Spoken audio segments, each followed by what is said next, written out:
Kia ora everybody. Sunday, 26th of July. Here's my 3-4 minutes of the day.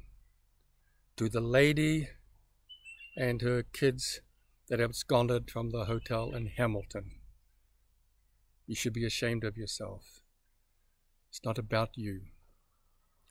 Your selfish, self-entitled actions put at risk the program that New Zealand has adopted and embraced for the past 4 or 5 months, and that is the elimination of community spread.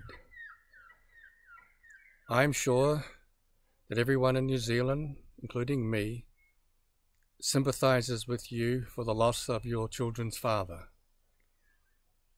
But there is no excuse, there is no reasoning that you should think you are self-entitled to escape from isolation and put at risk the health and safety of New Zealanders.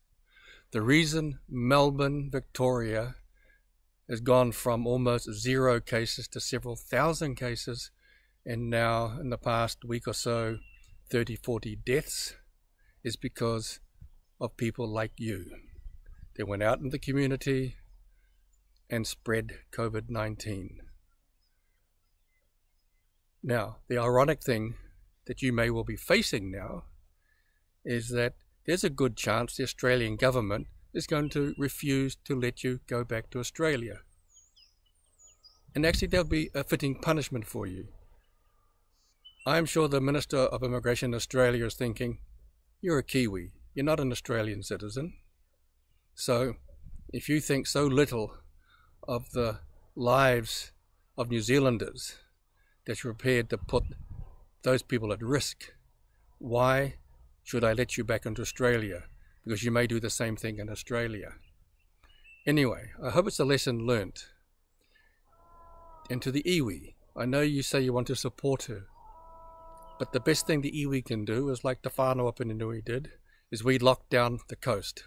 My relatives decided the health of our pakeke was more important than turning up at tangis and risking the health and lives of our own. Anyway, quarantining. What do we do about it? National are demanding that the people coming back be charged $3,000-4,000. The government's pondering whether they should. The Greens say it's not a good idea. Well, at the launch on Friday night, Jessica Hammond, TOP's Hāriu candidate, opined that she believes that the quarantining is an insurance cost for all New Zealanders to protect us against community spread. And I would agree with that. And while $3,000 or $4,000 sounds like a lot of money, that's actually less than 1 cent per taxpayer.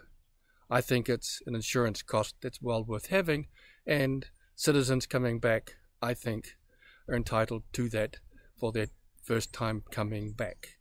I mean, many of them, they've stayed overseas because they're working. They're hoping COVID will be a brief, terrible passing interlude. It looks like it's not going to be. And we may be faced with thousands of the million Kiwis overseas coming back. They're entitled to come back. However, once you're back in New Zealand, if you choose to go back overseas, whether it's for business, whether it's for pleasure, on holiday, then you should pay the full cost of quarantining, whether it's $3,000, $4,000, $5,000 per person, because that is a known travel cost, a bit like your airline cost. Anyway, those are my thoughts for the day. So tomorrow I hope to have something else to say. So as again, stay safe, be healthy, look out for each other. Kia ora.